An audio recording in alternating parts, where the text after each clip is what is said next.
Has anyone come for me? With these trembling words, Black Girl begins. It is 1966, and a young Senegalese woman named Diawana steps onto French soil for the first time. The camera lingers on her face, luminous and uncertain, suspended between hope and apprehension. The question she asks is simple, almost childlike, yet beneath it echoes something deeper, a longing for welcome, for belonging, for recognition. The ship's bridge lowers, metal meeting earth, and in that threshold moment the promise of a new life seems to hover within reach. But even here at the very edge of arrival, the silence that greets her already whispers of isolation to come. Sembène frames it all in uncompromising black and white, a palette that strips the world bare, leaving only contrasts, only truths. What begins as a tentative journey of dreams soon unravels into a meditation on exile, alienation, and the heavy inheritance of colonial history. From the dockside hush of her first question to the film's final devastating images, Black Girl traces a descent, not only of one woman's spirit, but of illusions about independence itself.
Est-ce que quelqu'un est venu m'attendre?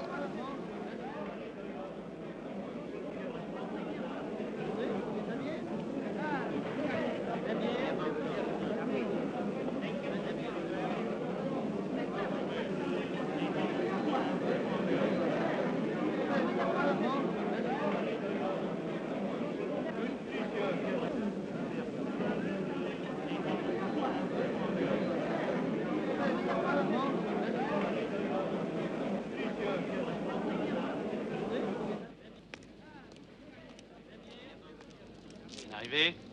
Allons-y.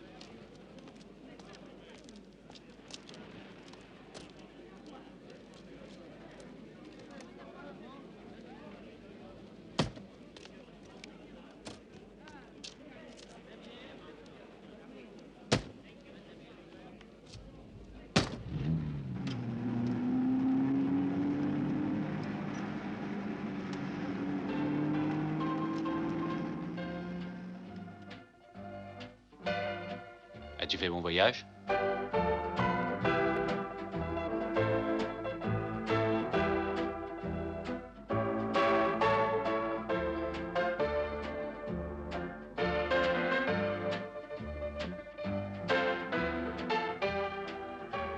C'est beau la France. Oui, monsieur.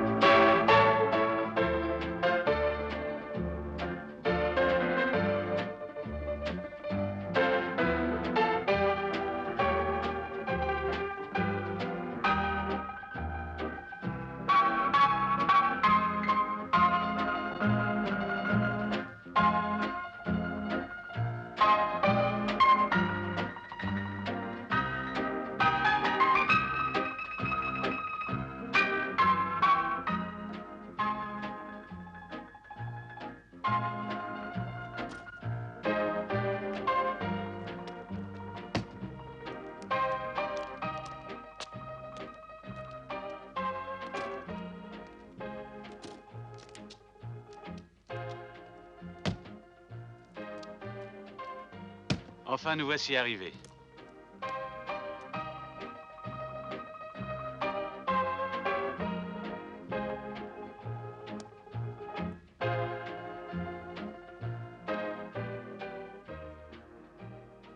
Ousmane Sembène forged Black Girl at a moment when history itself seemed to teeter between collapse and possibility. Born under the shadow of French colonial rule in Senegal, he carried in his own life the weight of empire's inequities. A laborer, a soldier, a dock worker, a novelist, by his early 40s he had turned to cinema, and the world would come to know him as the father of African film. When Senegal declared independence in 1960, Sembène returned home to find the landscape altered, yet not entirely free. Flags had changed, but many of the structures of domination remained intact. Black Girl, released in 1966, became a landmark not just for cinema but for history itself, the first feature film directed by a sub-Saharan African to command international attention. It was both an act of creation and defiance, proof that African voices could seize the screen and speak for themselves. The backdrop was stark. French West Africa had endured nearly a century of colonial rule, its people governed by laws designed to silence them. Laws so severe that in 1934, Africans were forbidden from making films in their own countries. Only with independence did those prohibitions crumble. Into this fragile opening stepped Sembène, determined to transform cinema into a weapon of memory, of resistance, of awakening. This urgency is what gives Black Girl its raw, uncompromising force. For Sembène, storytelling was never mere art, it was survival, a reclaiming of dignity. His film is not only about Diwana, the young woman at its center, but about an entire people confronting the hollowness of political independence without true liberation. To watch Black Girl is to feel this history pressing against every frame. The story unfolds with the intimacy of personal tragedy, yet behind it we glimpse the broader struggle of a continent wrestling with its ghosts. Each shot, each silence, each gesture bears the imprint of colonialism's afterlife.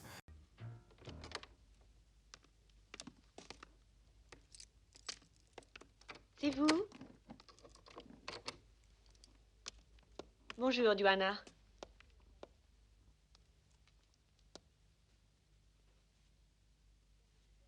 J'espère que tu te plairas ici.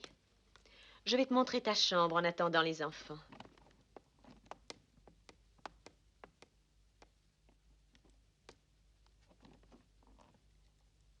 Voilà ton lit. Et voilà la Côte d'Azur. Voilà la côte. Juan, Nice, Cannes et Antibes. Maintenant, nous allons voir la cuisine.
La cuisine, la salle de bain, la chambre à coucher, le salon. Je ne fais que ça. Je ne suis pas venue en France pour ça. Comment sont les gens ici? Toutes les portes sont fermées jour et nuit. Nuit et jour. Je suis venue pour m'occuper des enfants. Où sont-ils? Pourquoi madame me crie-t-elle tout le temps? Je ne suis pas cuisinière ni femme de ménage.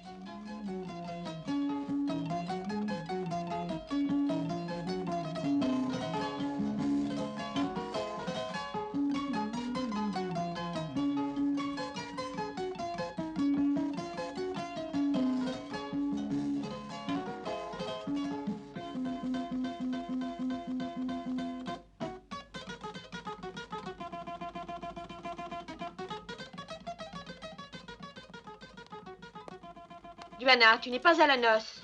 Ça fait 3 semaines que tu es habillée comme ça. Enfin, change de tenue.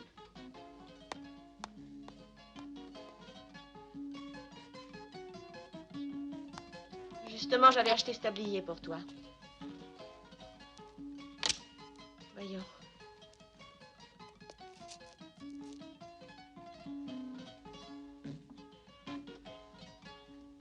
Tourne-toi.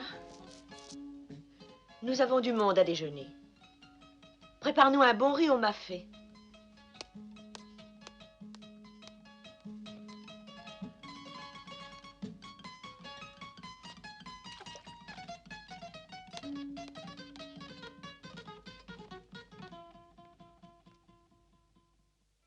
Pourquoi ce tablier? Qu'est-ce que je suis ici?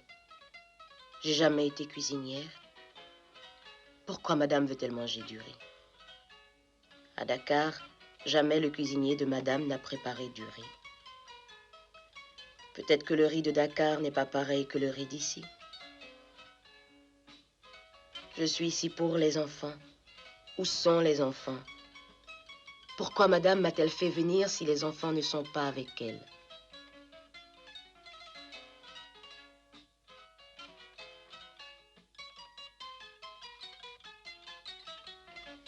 Avec ce riz, peut-être madame me fera visiter la ville. Irons-nous voir Cannes, Nice, Monte-Carlo? Nous nous promènerons pour voir les jolis magasins. Et quand madame me donnera mon mois, j'achèterai de jolies robes, des souliers, des dessous en soie et de belles perruques. Et je me ferai photographier sur la plage. Et j'enverrai la photo à Dakar et les autres crèveront de jalousie. J'espère qu'ils aiment mon riz. Ma sauce n'est pas trop relevée. Et si les enfants ne venaient pas? Je suis impatiente de goûter. Vous verrez, c'est très bon. C'est très très fort. Hein. Ah Tenez. oui? Oui. Merci. La vraie cuisine africaine préparée par la bonne. Ah, Voulez-vous me passer le riz? Ça vous plaît? Oui, c'est très bon. c'est très relevé. Ah, Hein? mais moi, j'aime ce qui est fort, alors ça tombe bien. Duana, apporte un plat de riz et du vin. Qu'est-ce qu'ils mangent et radotent, ces gens? Ils ne font que boire. Merci. Ah oui, c'est vraiment Un peu de délicieux. sauce. Le vin va très bien. Un peu de sauce. Très agréable. Elle est bonne. Hein? Voilà. Encore un peu. Merci. Il faut tout faire pour revenir à Dakar. L'Afrique n'est pas sûre maintenant, avec tous ces coups d'État. Pas le Sénégal, enfin, regarde. Oui, c'est très bon, mais c'est tout de même un peu lourd. Ah, puis c'est bien préparé, hein. Votre cuisinière est une perle. En Afrique, les indigènes ne mangent que du riz. Dites-moi, qu'est-ce que c'est qu'elle m'a fait? Est-ce que ça fait grossir? J'espère que ça rend amoureux. C'est pas sérieux. Merci, Duana. Ah, Vous permettez, mademoiselle? Je n'ai jamais embrassé une négresse. J'ai l'impression qu'elle n'est pas contente.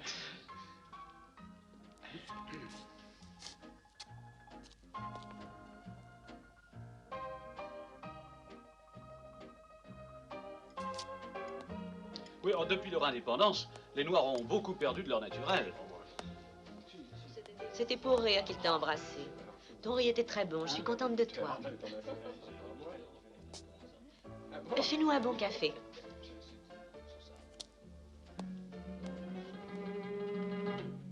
Veux-tu jeter ça? Ici, je dis.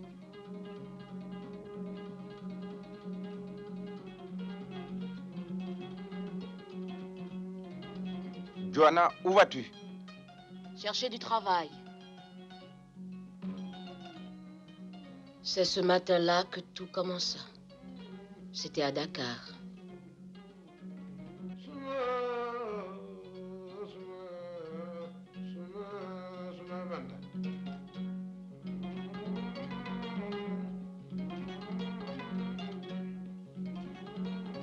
J'avais monté, descendu, remonté, redescendu des étages. Et partout, c'était pareil. Personne ne voulait de bonne. Il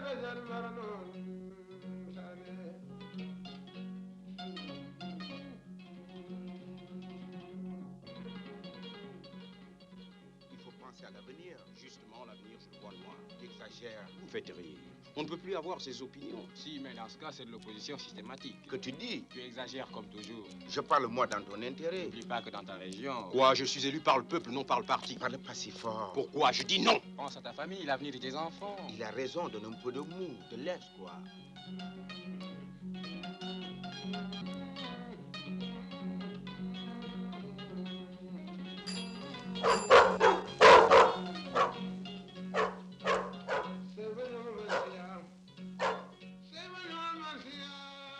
Permettez, mademoiselle.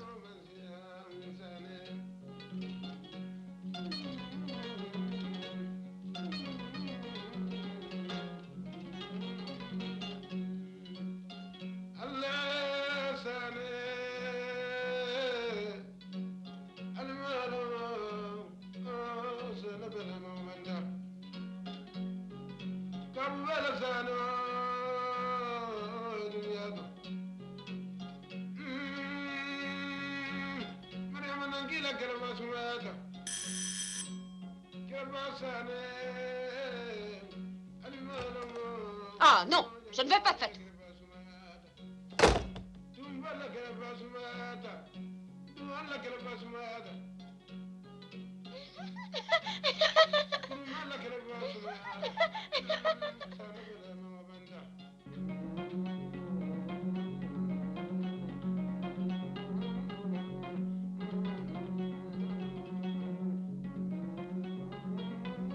Il m'avait abordé. Il ne faisait que me regarder. Moi, je pensais à autre chose. Trouver du travail. La rue était vide. Juste passaient deux femmes. Elles étaient belles et je les regardais.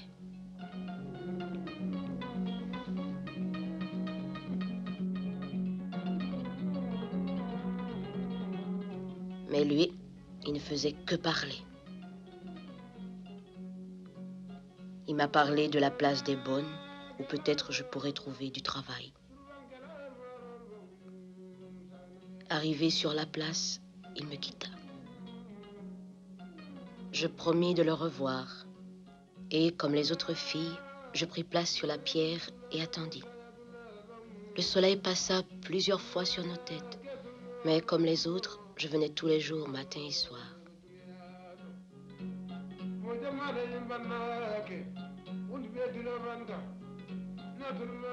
Comme tous les matins, ce matin-là, j'arrivais sur la place. Déjà, les filles attendaient. Et moi, je pris place sur le trottoir, attendant comme tous les jours la providence.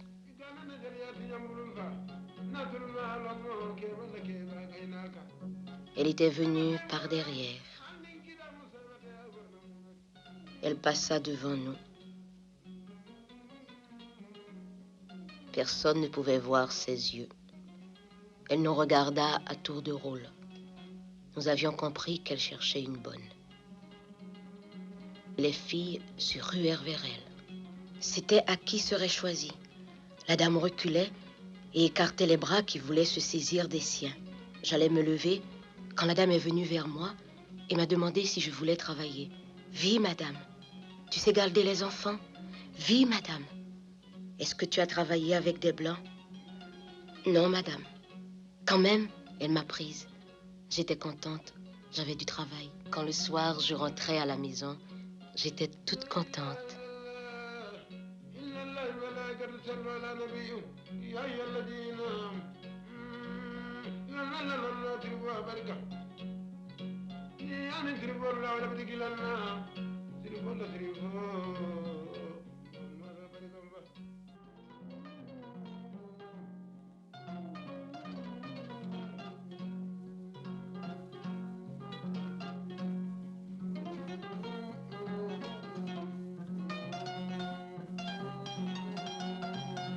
J'ai du travail. J'ai du travail. J'ai du travail chez les Blancs. J'ai du travail, j'ai du travail, du travail, du travail chez les Blancs. Du travail chez les Blancs, j'ai du travail. J'ai du travail chez les Blancs. J'ai trouvé du travail. J'ai du travail chez les Blancs. Ma mère était là, comme d'habitude. Et je lui dis que j'avais trouvé du travail chez les Blancs. Ma mère jeta le masque et me recommanda d'être courageuse.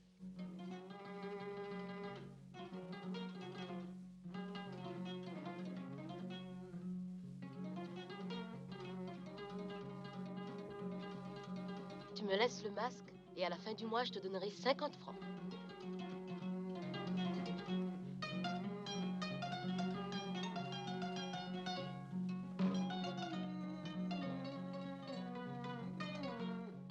C'est pour moi?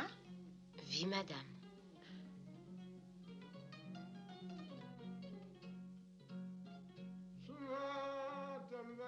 C'est un cadeau de la bonne.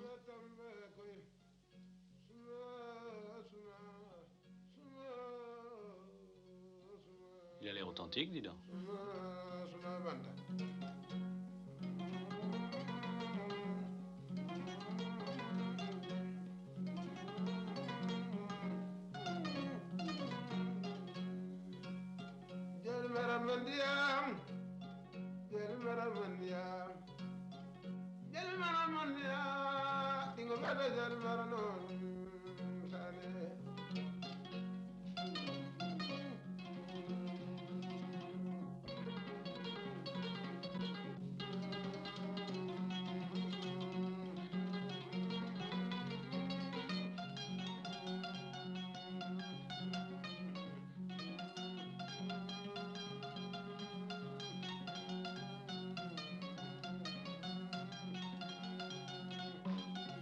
Hier, tu étais en congé, c'est la nouvelle bonne pour les enfants.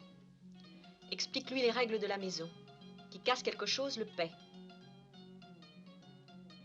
Donne-lui à manger. Bien, madame.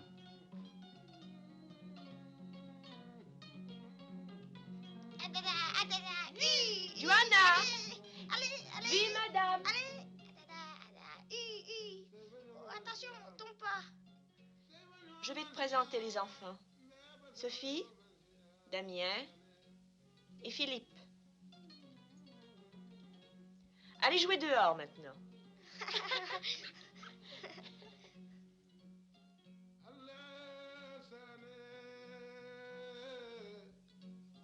À Dakar, je ne m'occupais pas de faire la cuisine, ni laver le linge. Je m'occupais seulement des enfants. Les sortir pour la promenade, les emmener à l'école et les ramener à la villa.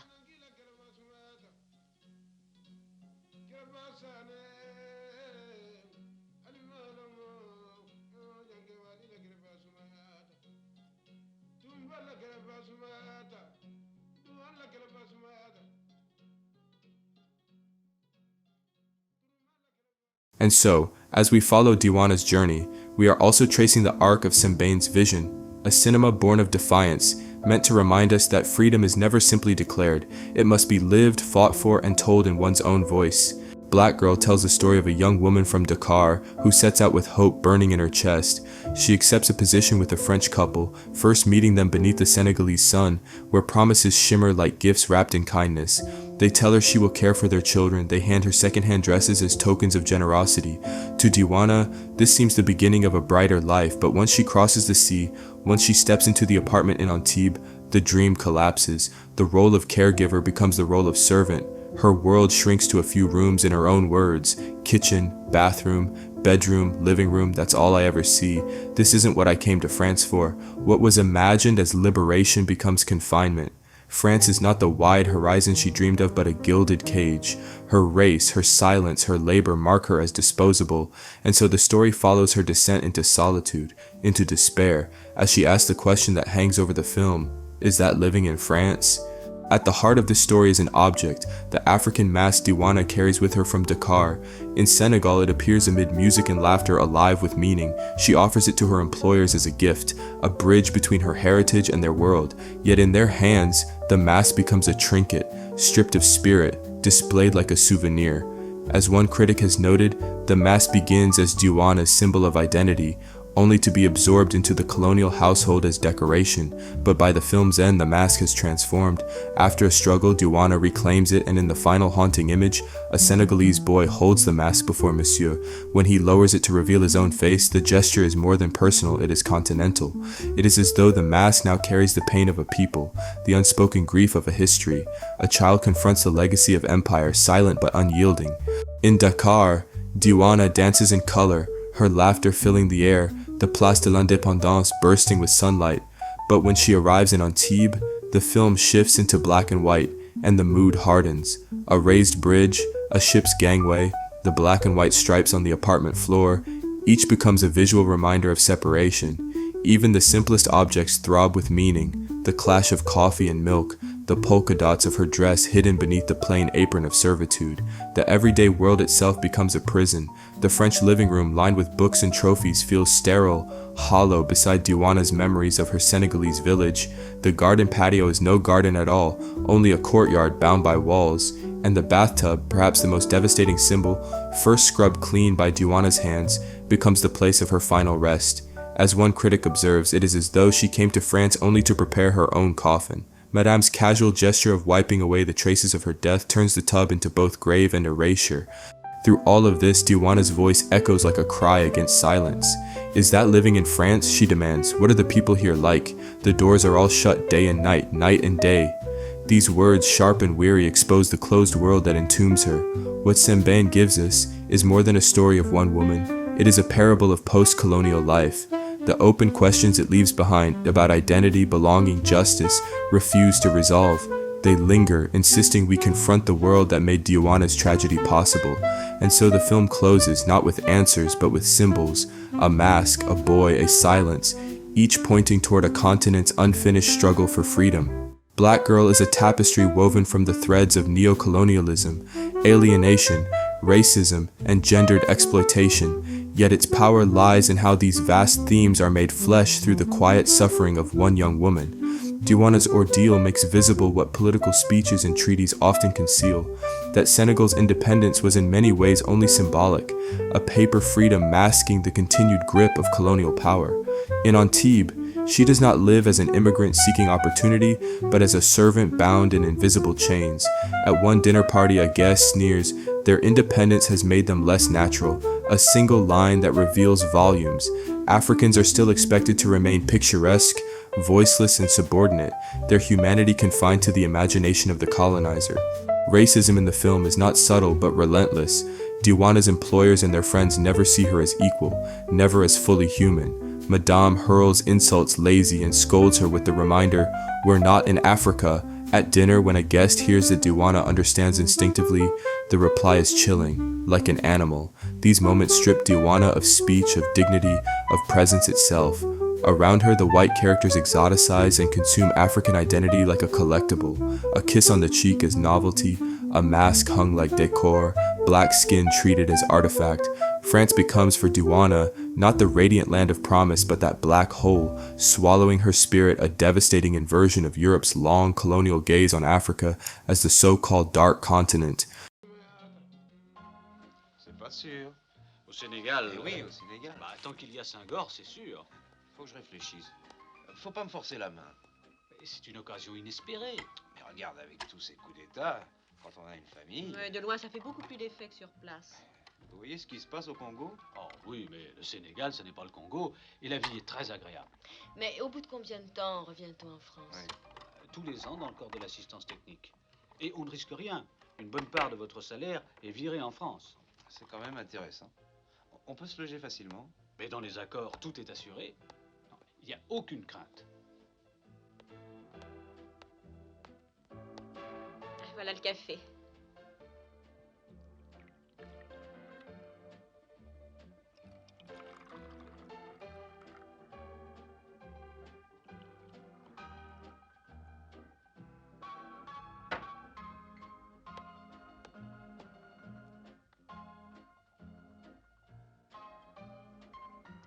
Elle ne parle pas le français? Non. Mais elle le comprend. Par instinct, alors. Si on veut. Alors, comme un animal. En tout cas, elle fait très bien la cuisine. Il est tard. Nous allons partir. Au revoir. Au revoir. Au revoir. À bientôt. Il faut que vous veniez à Dakar. Je comprends tout. Madame voulait une bonne à tout faire. C'est pour cela qu'elle m'a choisi. Pourquoi suis-je ici? Pour les enfants ou pour être une bonne à tout faire?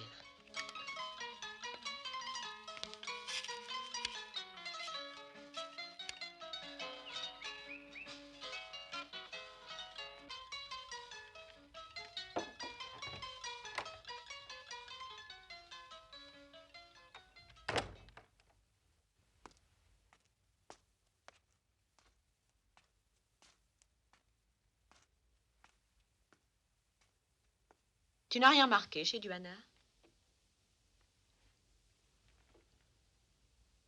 Non. Regarde. On dirait qu'elle dépérit. Peut-être c'est le climat. Après tout. Quel climat? Elle est feignante, c'est tout. Le séjour des enfants à la montagne s'achève et il faut bien y penser.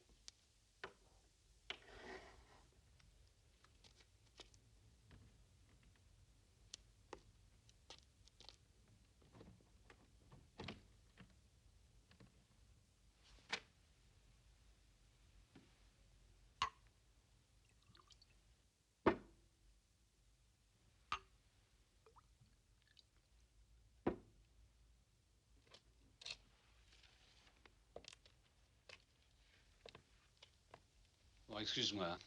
Je vais m'allonger un peu. Oui, ça vaudrait mieux. Et puis ne compte pas sur moi pour écourter mes vacances. J'en ai ma claque, moi, de cette vie. Boire, c'est tout ce que tu sais faire. Mais quand les enfants seront là, ça devra changer.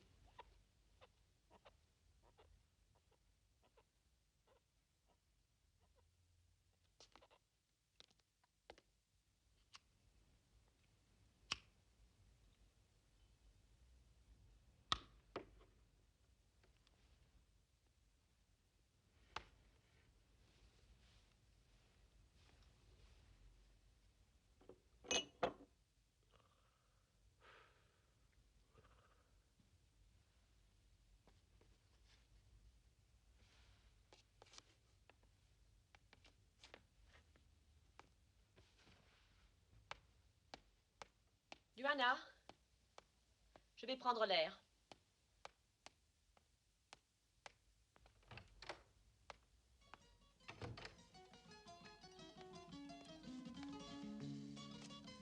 Madame n'était pas comme ça à Dakar.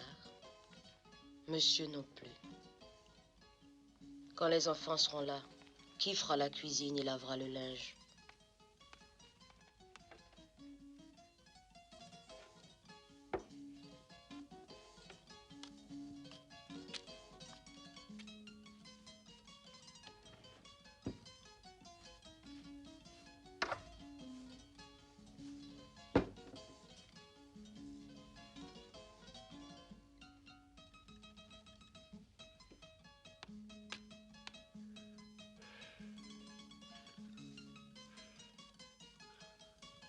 Que doit-on penser de moi à Dakar?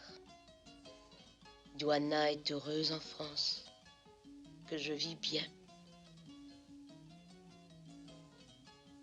La France ici, c'est la cuisine, le salon, la salle de bain et ma chambre à coucher. Où sont les gens qui habitent ce pays? Madame me disait, tu verras, Duana, il y a de beaux magasins en France. Est-ce ce trou noir qui est la France?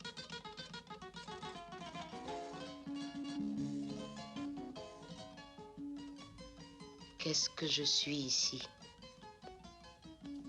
Cuisinière, femme de ménage, blanchisseuse. Et quand les enfants seront là, qu'est-ce que je ferai encore? Je suis seule.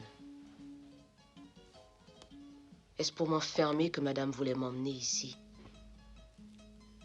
Donc c'est pour cela qu'elle s'est toujours montrée gentille avec moi à Dakar, me donnant ses vieilles robes, ses vieilles combinaisons, ses vieilles chaussures.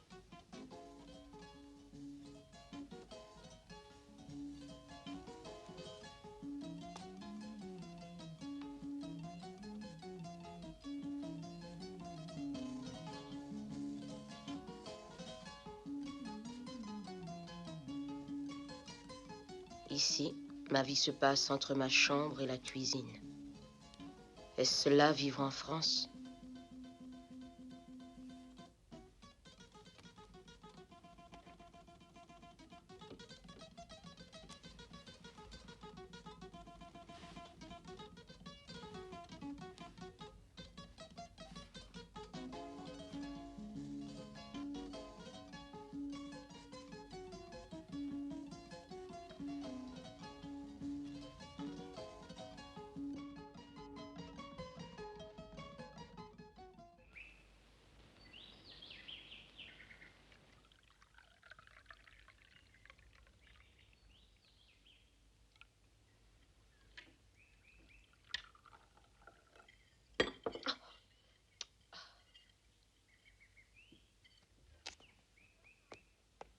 Johanna!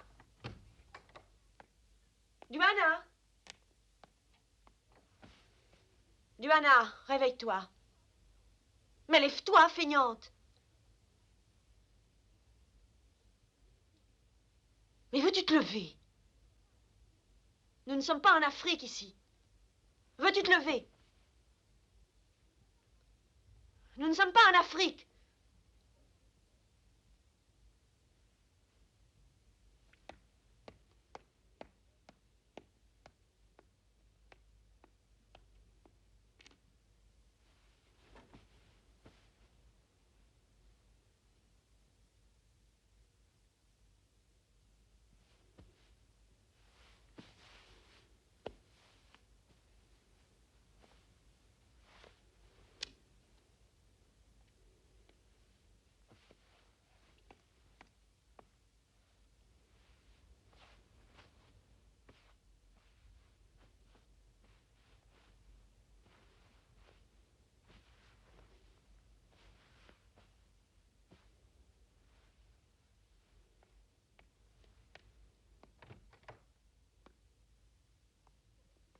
Tu n'es pas ici pour rester au lit. Maintenant, il y a les enfants.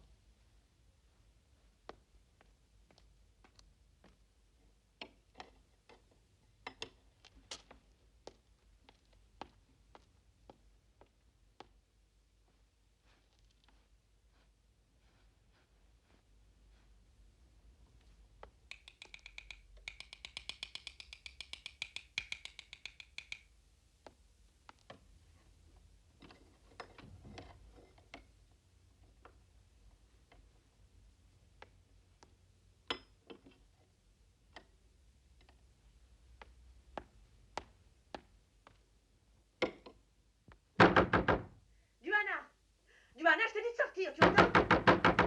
Je sais que tu as fini de te laver. Johanna, veux-tu sortir? Sors de là! Veux-tu sortir? Dehors! Johanna, sors! Veux-tu sortir?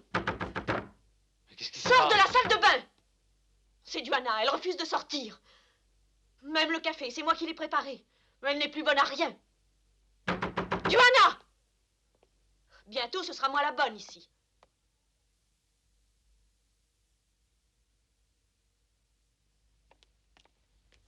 Bonjour, fiston. Bonjour, papa. Allez, va t'habiller.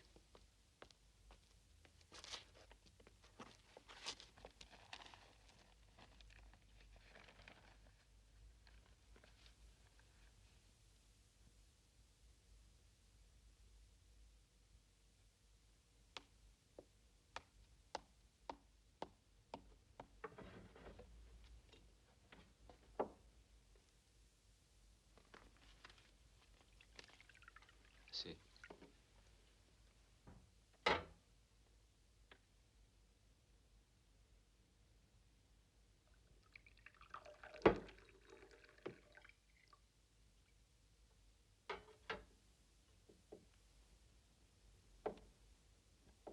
Peut-être que 2 jours de repos lui feront du bien. Ah, elle en a besoin. Pourquoi faire? Elle pourra visiter la ville. Elle ne connaît personne ici à part l'épicier.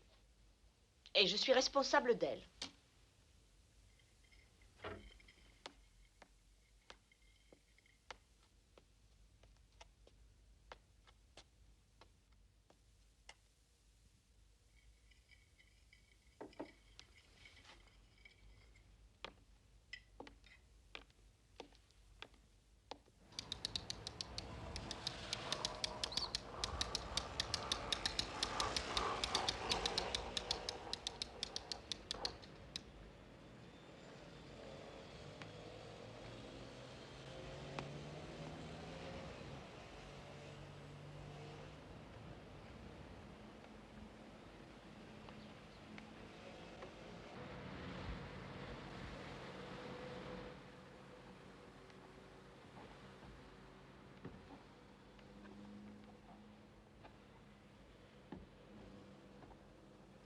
Philippe, va jouer dehors.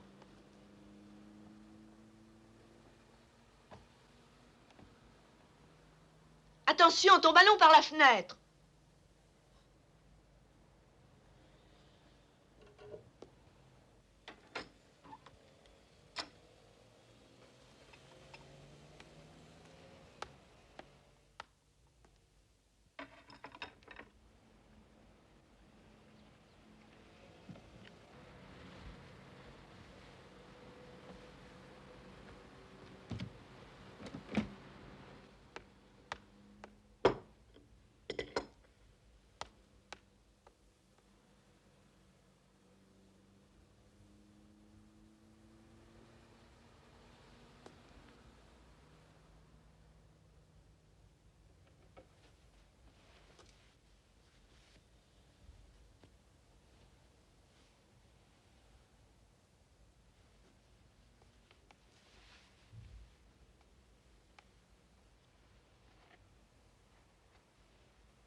Duana, enlève tes chaussures. N'oublie pas que tu es une bonne. Et maintenant, les enfants sont là, alors finis de rigoler.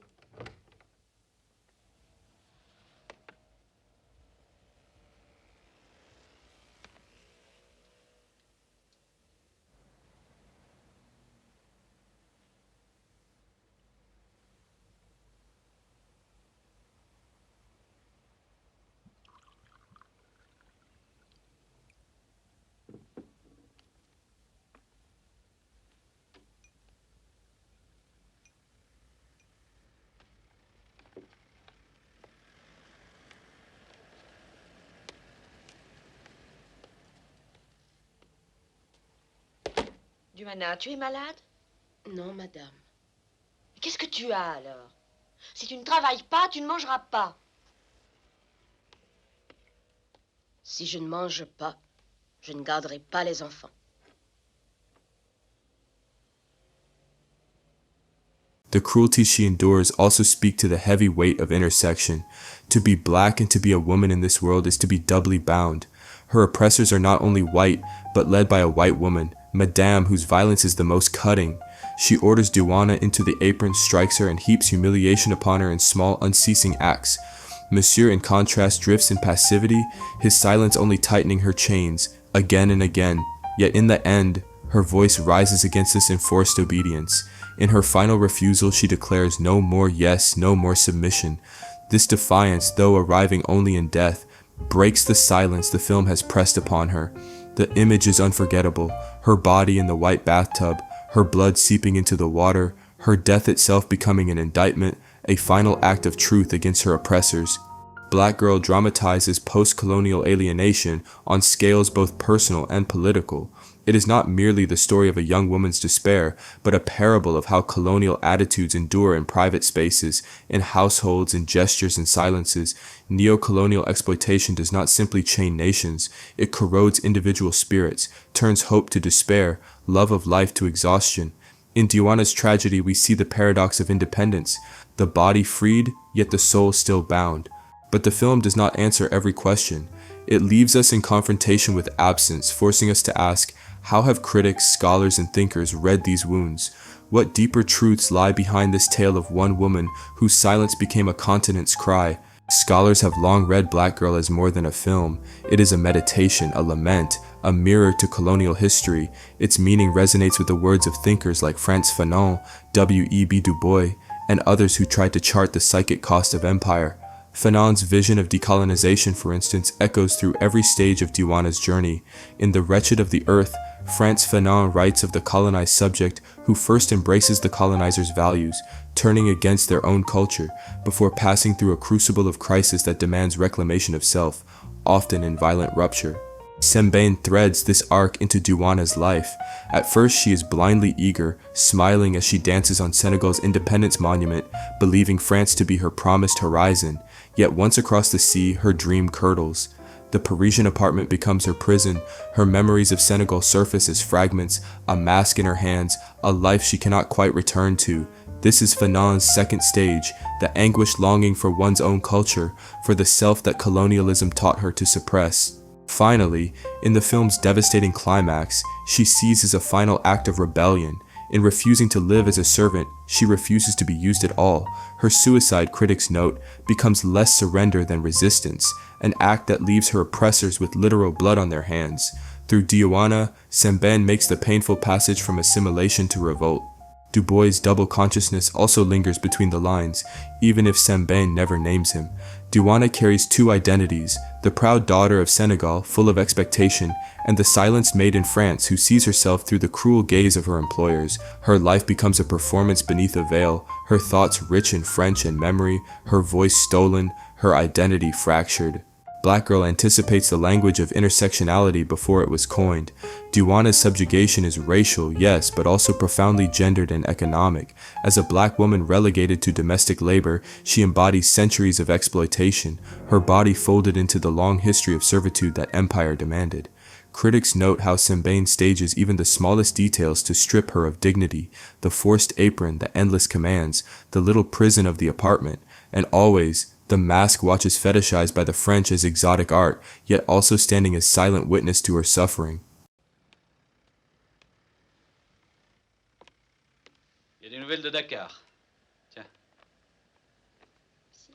Johanna, il y a une lettre pour toi. Elle vient de Dakar. Tu veux que je te la lise? Oui.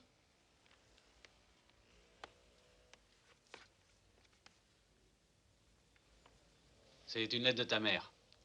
Ma chère fille Johanna, c'est moi, ta mère, qui t'écris cette lettre. Depuis ton départ de Dakar, je n'ai reçu aucune de tes nouvelles. Grâce à Tif Correa, j'ai eu l'adresse de tes patrons. Ma santé, comme tu m'as laissé, empire de jour en jour. Pourquoi me laisses-tu sans le sou? J'ai rien pour vivre et toi, en France, tu gaspilles ton argent pour t'amuser. Je sais que tu ne sais pas écrire, mais je suis sûr que ta patronne le ferait pour toi. Car c'est une grande dame et une mère. Ne te donnait-elle pas ses restes pour nous? Elle ferait bien une lettre pour toi. Tu ne dois pas penser à toi toute seule, moi aussi je vis. Depuis ton départ, tu n'as rien envoyé, et pourtant, tu as ton moi. Que fais-tu de ton argent? Pense à moi. Moi, ta mère, même l'eau, je dois l'acheter, et je suis sans le sou. Je pense à toi, et je prie Dieu pour toi et tes patrons. Ta mère. Bon, eh ben, on va répondre à ta mère.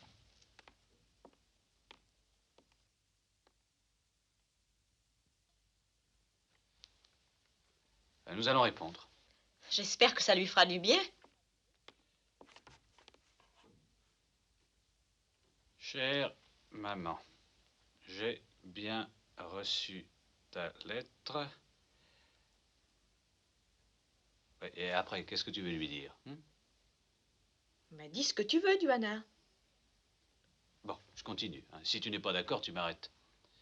Chère maman, j'ai bien reçu ta lettre. Je suis en bonne santé et je pense à toi. Madame n'avait pas le temps pour me faire la lettre. C'est pas vrai. C'est pas ma lettre non plus. Elle vient pas de ma mère. Pas plus que je n'ai demandé à monsieur de me faire une lettre. Et madame n'est pas une grande dame. C'est parce que je ne sais pas écrire. Si je savais écrire, je saurais quoi dire de la bonté de madame. Ici, je suis une prisonnière.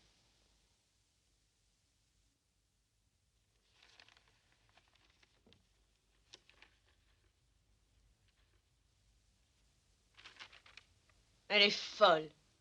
Après tout, c'est sa mère. Je suis leur prisonnière. Je ne connais personne. Personne n'est ici de ma famille. Voilà pourquoi je suis leur esclave.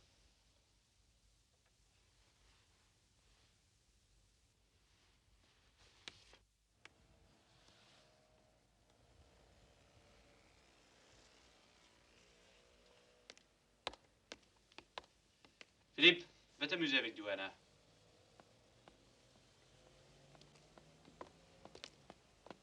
Bon, on y va maintenant.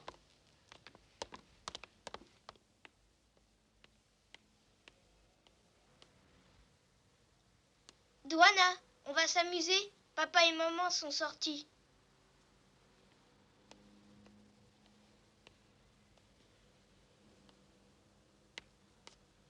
Pan! Pan! Ce masque est à moi. Madame m'a trompée. Elle n'a qu'à s'occuper de son fils. Elle ne veut pas me donner à manger.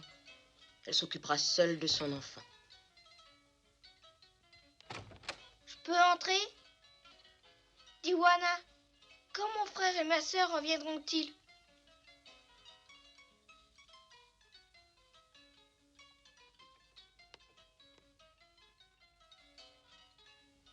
J'en sais rien.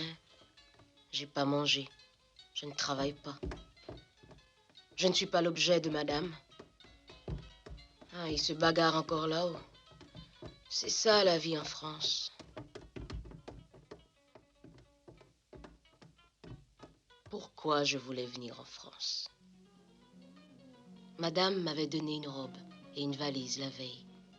Et j'étais sortie avec lui, nous promener dans la ville. Je ne pensais qu'à mon voyage. Lui et moi, on s'était fait faire une photo. On s'était querellé parce qu'il avait eu un geste qui ne m'avait pas plu.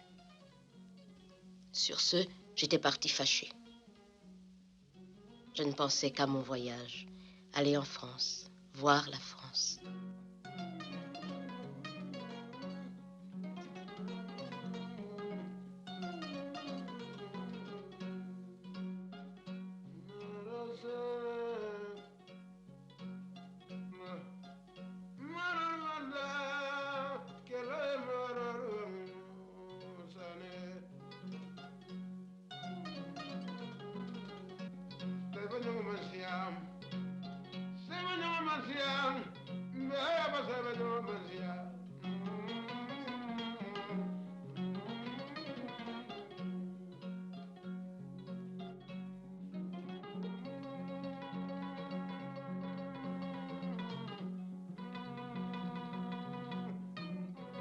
Tu crois que la France est plus belle?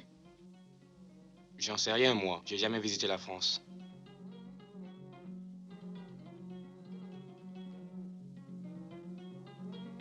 Ma patronne m'a demandé si je voulais y aller avec elle. Pourquoi faire? Lui garder les enfants.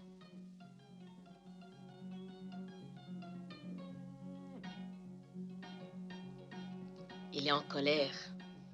Et il va dire, c'est de l'aide domestique. Ma mère est d'accord et j'irai en France. En France, en France, en France, en France.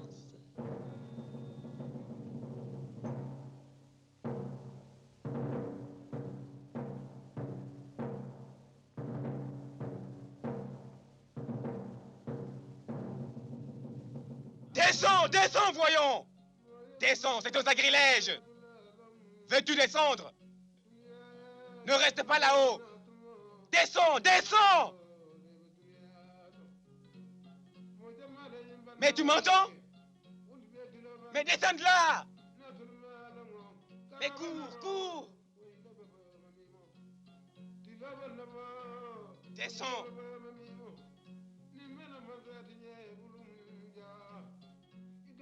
Mais allez, saute!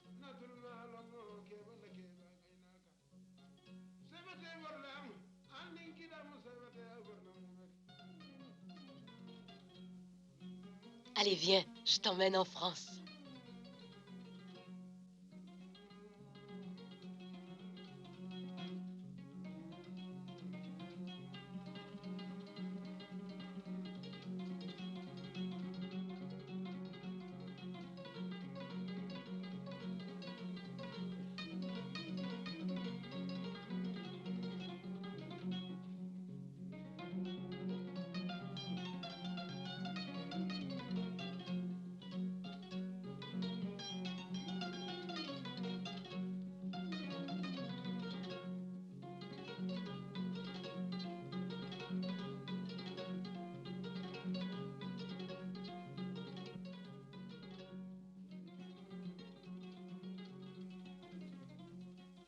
Tu te rends compte? De quoi? Je m'en vais en France avec ma patronne. Quelle vie penses-tu avoir là-bas? Je visiterai le pays.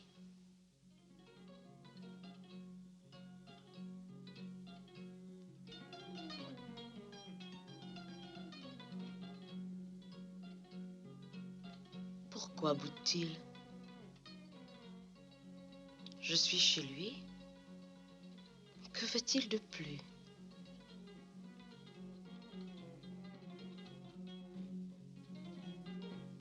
Je dois aller en France. Je l'ai promis à ma patronne.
Johanna n'a pas fait la vaisselle.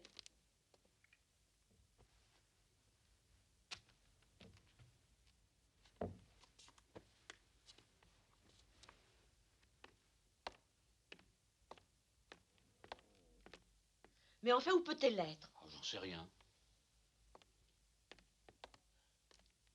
Elle dort encore.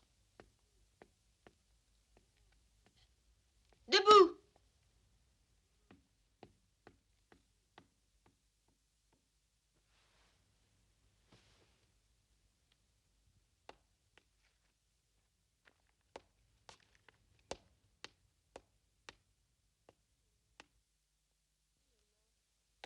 Et où est le masque?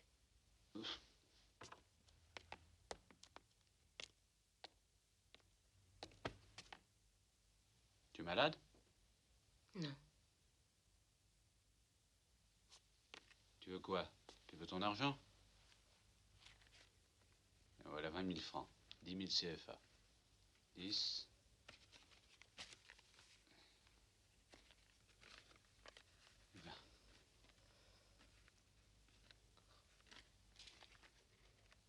Maman, viens voir. Qu'est-ce qu'elle a? Je sais pas, elle dit qu'elle est pas malade. Mais viens, laissons-la.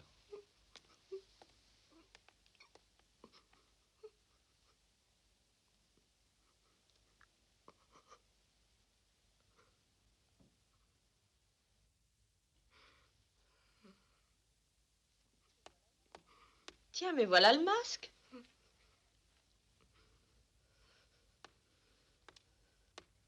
C'est à moi. Veux-tu lâcher? C'est à moi. Veux-tu lâcher? Mais lâche ce masque. Lâche ce masque, je te dis. À moi. Elle est complètement Qu'est-ce qui se folle. passe? Elle a décroché le masque. Ben, ce masque est à elle. C'est elle qui te l'avait donné. Quelle ingrate. Après tout ce que j'ai fait pour elle.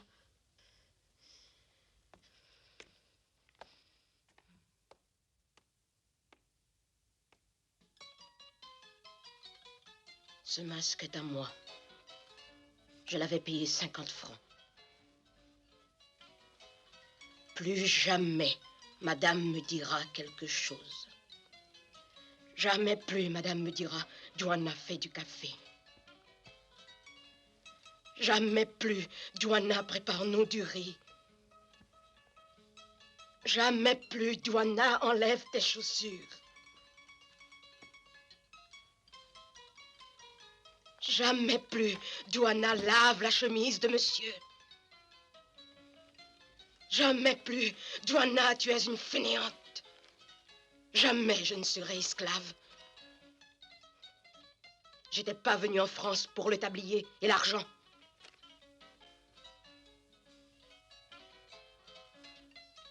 Jamais plus madame ne me verra. Jamais plus elle ne me dira quelque chose. Jamais plus de Joanna. Jamais plus je ne les verrai moi aussi.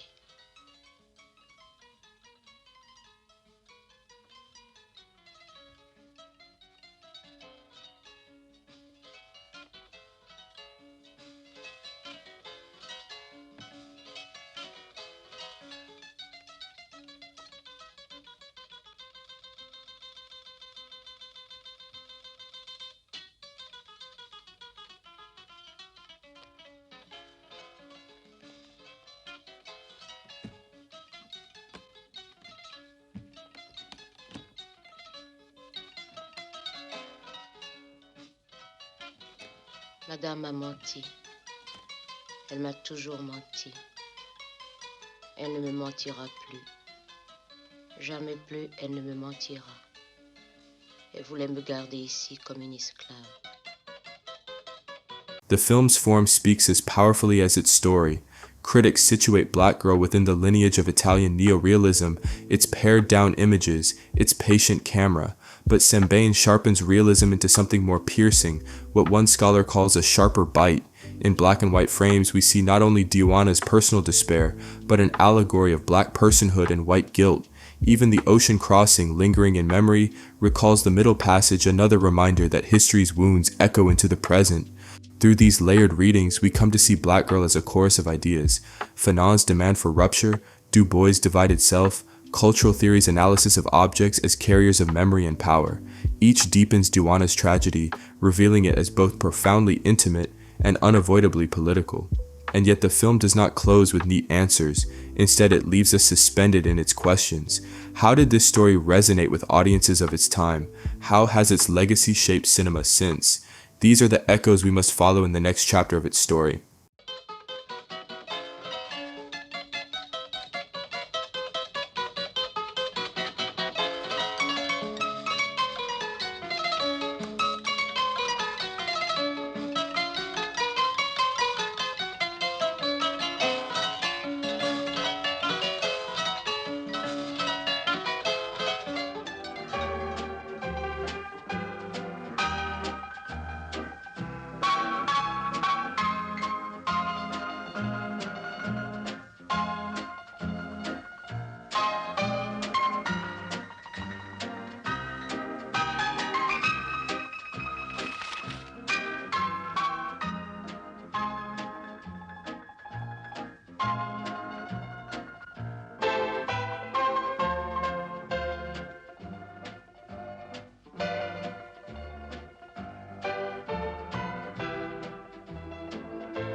Nous rentrons à Dakar.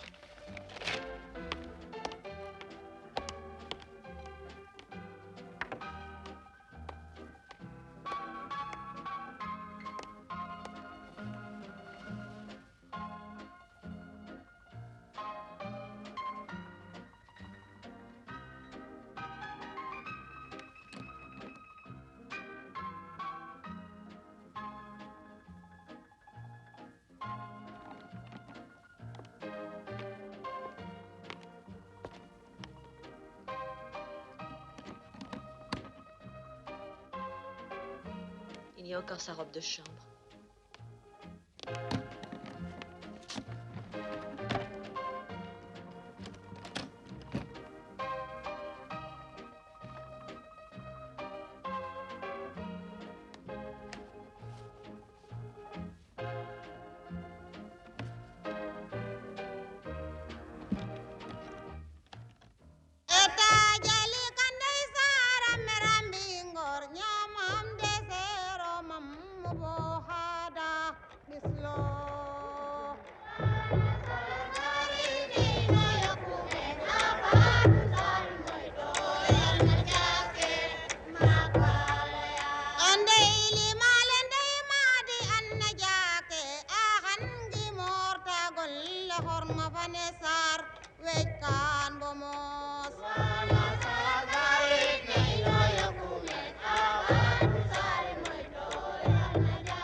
S'il vous plaît.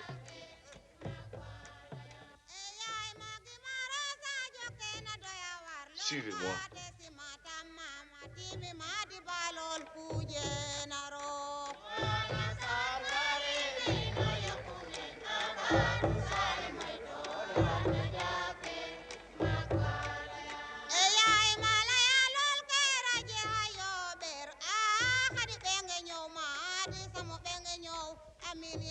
Les gars, voici le patron de Johanna.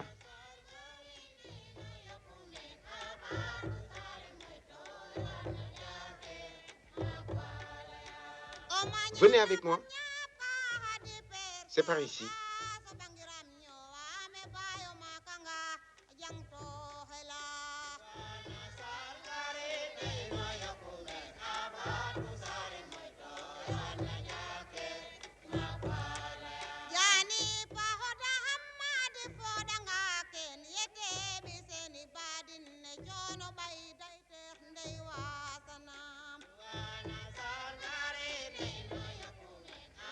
Mère, voici le patron de Johanna.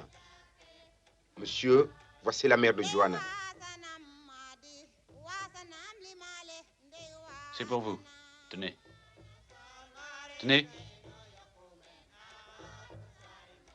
Prenez. C'est pour vous.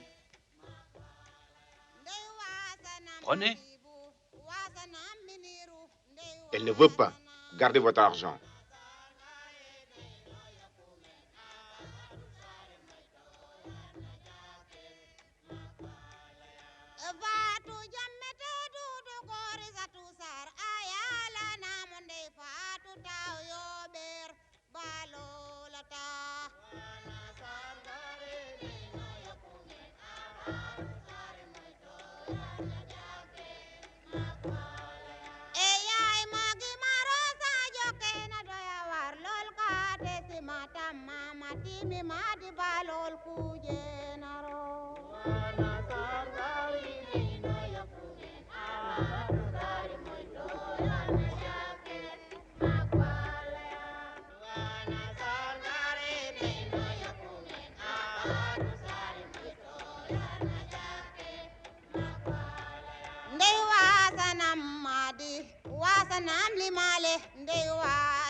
When Black Girl first appeared on the screen, it did more than tell a story, it altered history.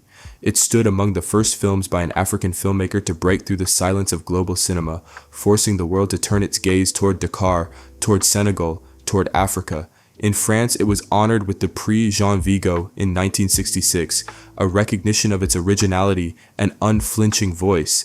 Today, it is still spoken of as the first major film by an African filmmaker, a cornerstone, the first African story to step across borders and demand to be heard. For many, it remains the film most synonymous with the birth of modern African cinema.